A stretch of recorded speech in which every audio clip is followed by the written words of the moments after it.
ఈరోజు ఆంధ్రప్రదేశ్ రాష్ట్రంలో 2019 నుంచి 2024 వరకు జగన్ రెడ్డి పరిపాలన చూసుకుంటే ప్రశ్నించిన వాడిని చంపేశారు, ప్రశ్నించిన వాళ్ళ మీద కేసులు పెట్టారు, ఎమ్మెల్యేలని ఎంపీలను కూడా చిత్రహింసలు పెట్టి థర్డ్ డిగ్రీలు ప్రయోగించి ఆఖరికి సొంత పార్టీ ఎంపీ రఘురామకృష్ణరాజు గారిని కూడా చంపబోయారు, పట్టాభి గారిని చంపబోయారు. అదేవిధంగా మా రాష్ట్ర నాయకుడు అచ్చెన్నాయుడు గారిని చంపబోయారు, చంద్రబాబు నాయుడు గారి మీద దొంగ కేసు పెట్టి జైల్లో పెట్టారు.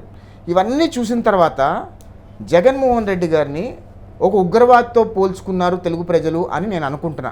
బీపులు లేకుండా ఏంటి ఓపెన్గా చెప్తాను ఇంక నేను. చంద్రబాబు నాయుడు గారిని ఎటువంటి తప్పు చేయకుండా కక్ష సాధింపు చర్యల్లో భాగంగా జగన్మోహన్ రెడ్డి జైల్లో పెట్టిన రోజు యావత్తు 5 కోట్ల ఆంధ్రప్రదేశ్ రాష్ట్ర ప్రజలే కాదండి, ప్రపంచవ్యాప్తంగా ఉన్న తెలుగు ప్రజలందరూ కూడా జగన్మోహన్ రెడ్డి పరిపాలనని ఒక ఉగ్రవాది పరిపాలనతో పోల్చుకున్నారు. అంటే ఒక ఉగ్రవాది ఒక దేశాన్ని ఏ రేంజ్లో సర్వనాశనం చేయడానికి ఆఖరి వరకు పోరాటం చేస్తాడో అదే రకంగా జగన్మోహన్ రెడ్డి ఆంధ్రప్రదేశ్ రాష్ట్రాన్ని సర్వనాశనం చేయడానికి అంతకంతా ప్రయత్నించాడు అనే విషయం పట్ల ఆంధ్రప్రదేశ్ రాష్ట్ర ప్రజలకు క్లారిటీ ఉంది. దానిలో భాగంగానే ప్రపంచవ్యాప్తంగా ఉన్న తెలుగు ప్రజలు కూడా ఆంధ్రప్రదేశ్ రాష్ట్రాన్ని ఒక ఉగ్రవాది పరిపాలన నుంచి కాపాడుకోవాలి అనే సంకల్పంతో అనే కసితో ఈరోజు మొత్తం యావత్తు తెలుగు ప్రజలు, ప్రపంచవ్యాప్తంగా ఉన్న తెలుగు ప్రజలు, ఆంధ్రాలో, తెలంగాణలో, చెన్నైలో, బెంగళూరులో ఉన్న తెలుగు ప్రజలందరూ కూడా తరలి వచ్చి, అంటే దానికి ట్రిగ్గర్ పాయింట్ ఏంటంటారు? చంద్రబాబు అరెస్టు కొంచెం ఎన్ఆర్ఐలని ఎక్కువగా బాధించింది, అక్కడే మొదటి స్టెప్ అయితే వాళ్ళు తీసుకోవడం జరిగిందనే ఒక ఫీలింగ్, ఒక కామెంట్ కూడా వినిపిస్తుంది. 100% అండి. నేను ఎగ్జాంపుల్ చెప్తా. నేను చంద్రబాబు నాయుడు గారు తెచ్చిన కాలేజీలో చదువుకున్నా, చంద్రబాబు నాయుడు గారు ఇక్కడ తెచ్చిన కంపెనీలో ఉద్యోగం చేశా, ఆ కంపెనీ ద్వారా 27 దేశాలు తిరిగా, అమెరికాలో స్థిరపడ్డా. నేను ఈరోజు ఒక 50 మందికి ఉపాధి కల్పించే స్థాయిలో ఉన్నా. అంటే చంద్రబాబు నాయుడు గారు వల్లనే మేము అలాంటి వాళ్ళందరూ ఇక్కడ ఉన్నారు. మాలాంటి వాళ్ళ వల్ల ఎంతోమందికి ఉపాధి కలిగించింది. అలాంటి వాళ్ళందరూ కూడా మూవ్ అయ్యారండి. వైఎస్ఆర్ కాంగ్రెస్ పార్టీలో ఉన్న ఎన్ఆర్ఐలు కూడా చంద్రబాబు నాయుడు గారి అరెస్ట్ని ఖండించిన వాళ్ళు ఉన్నారు.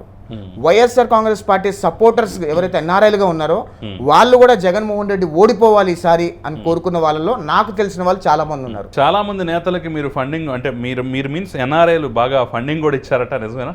దాని ఓపెన్ ఫ్యాక్ట్ అండి, తప్పకుండా. అంటే ఎలక్షన్ అనేది ఫండింగ్ లేకుండా జరగదండి. ఈరోజు అందరూ కూడా అంటే చాలామంది ఓటుకు నోటు కోరుకున్న వాళ్ళే, అది సిగ్గుచేటు కానీ ఫ్యాక్ట్. అది డబ్బు లేకుండా రాజకీయం చేయలేము.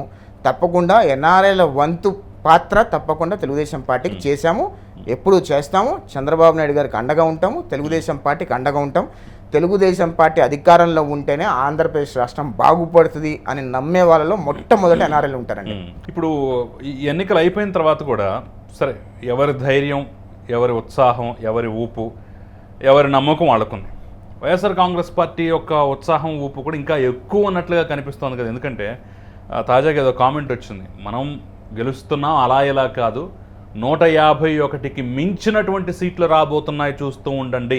ప్రశాంత్ కిషోర్ మన మీద అవాకులు చవాకులు పేలాడు కదా, మనకు వచ్చేటువంటి విజయం చూసి కళ్ళు తిరిగి పడిపోతాడు అనేటటువంటి విధంగా కొన్ని కామెంట్లు జగన్మోహన్ రెడ్డి సాక్షాత్తు చేశాడో లేదో నాకైతే తెలియదు. నేను చూసా వీడియో.